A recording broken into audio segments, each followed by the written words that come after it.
আমার সামনে যিনি দাঁড়িয়ে তিনি আমাদের সকলের পরিচিত প্রিয় মুখ সাদ্দাম হোসেন।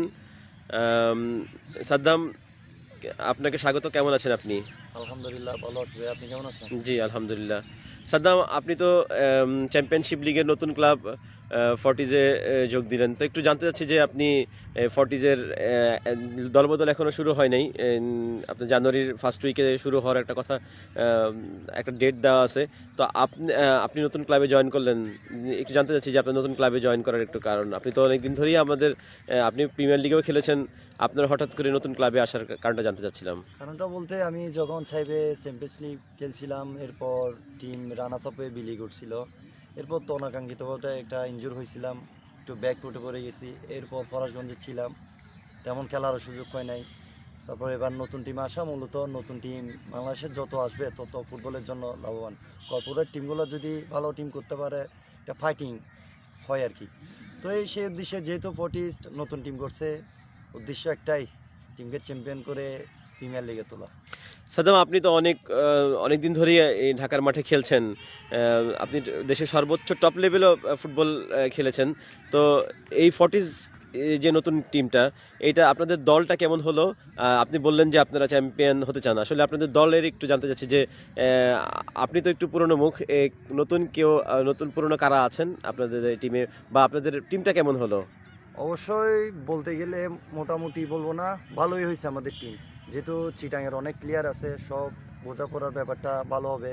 বিশেষ করে গোলকিপার উত্তম ভাই, আমি আর হাসান আছে, গোলকিপার সাইদি, ফরওয়ার্ড লাইনে স্ট্রাইকার তহিদ ভাই, তারপর নিউমক সাইম আছে, এই চট্টগ্রাম থেকে সাকিব জয়েন করতেছে, মিডফিল্ড আছে কৃষ্ণ আরামবাগের, এই স্টোপার আছে তারাবাই টিটন, লেফট রাইটিং, অবভিয়াসলি ভালো প্লেয়ারই আছে আমাদের। মানে আপনাদের আপনাদের যা মানে যে রিক্রুট বোঝা যাচ্ছে, তাদের অনেকেরই আপনার প্রিমিয়ার লিগ খেলার, আপনিও প্রিমিয়ার লিগ খেলেছেন।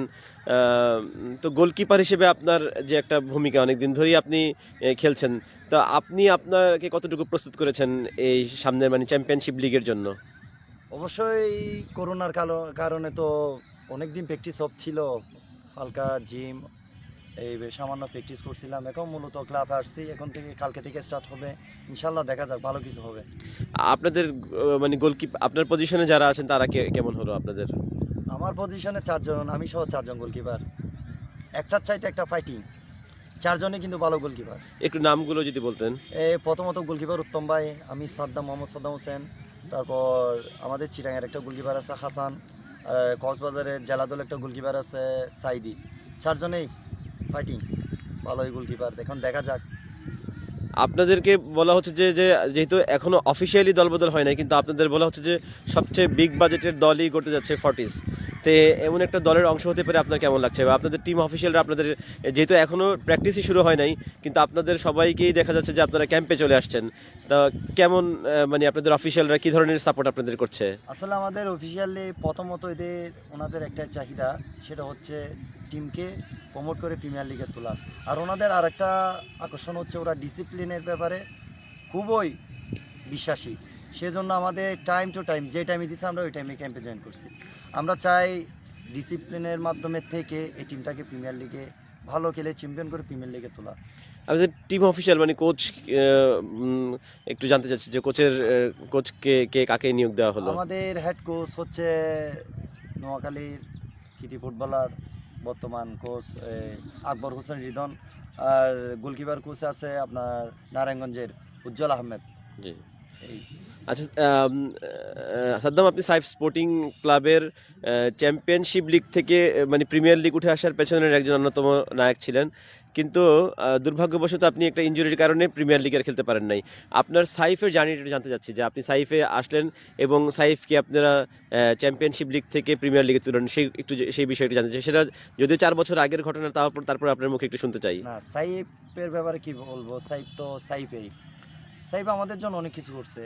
চ্যাম্পিয়ন্স লিগে থাকার সময় আমি আসলে 4 নাম্বার নাকি 5 নাম্বার গোলকিপার ছিলাম, ওখানে ফরেন কোচ ছিল। আমি খুব সিরিয়াস ছিলাম, ফরেন কোচ আমাকে খুব লাইক করতো, আমাকে প্রতিটা ম্যাচে খেলাইছে। আর সাইফের ব্যাপারে এটাও বলতে হবে, আমি যখন ইনজোর হই আমার সার্বক্ষণিক সব কিছুতে সাইফ ছিল। বিশেষ করে এমডি নাসিরউদ্দিন চৌধুরী। উনি অনেক ভালো মানুষ, ওনার মতো মানুষ ফুটবলে থাকা মানেই গর্বের ব্যাপার। ওনার কাছে কৃতজ্ঞতা প্রকাশ করছি। উনি যদি পাশে না থাকতো হয়তোবা আমি আবার ফুটবলে কামব্যাক করতে পারতাম না। ওনার কাছে আমি চিরঋণী। সাদ্দাম, আপনি সবশেষ চ্যাম্পিয়নশিপ লিগে হচ্ছে ফরাশগঞ্জে ছিলেন, সেখানে আপনার পারফরমেন্স কেমন ছিল? ফরাশগঞ্জে আমার পারফরমেন্স বলতে 18 ম্যাচের মধ্যে আমাকে একটা ম্যাচ খেলানোর সুযোগ দিছে মাত্র। আচ্ছা আচ্ছা। অবশ্য আমার সুযোগ হয়নি তা না, আমাকে সুযোগ দিছে একটা।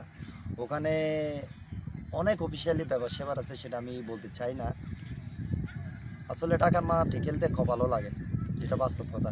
সাদ্দাম, আপনি অনেক বড় একটা ইনজুরিতে পড়েছিলেন, তারপরে আপনার সেই মানে কামব্যাক করে ফুটবলে আসা, ইনজুরির সেই দিনগুলো, কঠিন দিনগুলো কথা একটু শুনতে চাচ্ছিলাম। আর হচ্ছে যে ওই সময় আপনি কিভাবে মানসিকভাবে নিজেকে প্রস্তুত করলেন, আপনার ফ্যামিলি আপনার কিভাবে আপনাকে সাপোর্ট করেছিলেন, বা কারো অবদান থাকলে ওই সময় আপনাকে আমরা আপনার ফেসবুকে আপনার অনেক ফ্যান ফলোয়ার আছে, আমরা নিজেরাও আপনাদের ফেসবুকের একজন, আমি সাংবাদিকের বাইরেও আপনার ফেসবুকের একজন অন্যতম ফলোয়ার।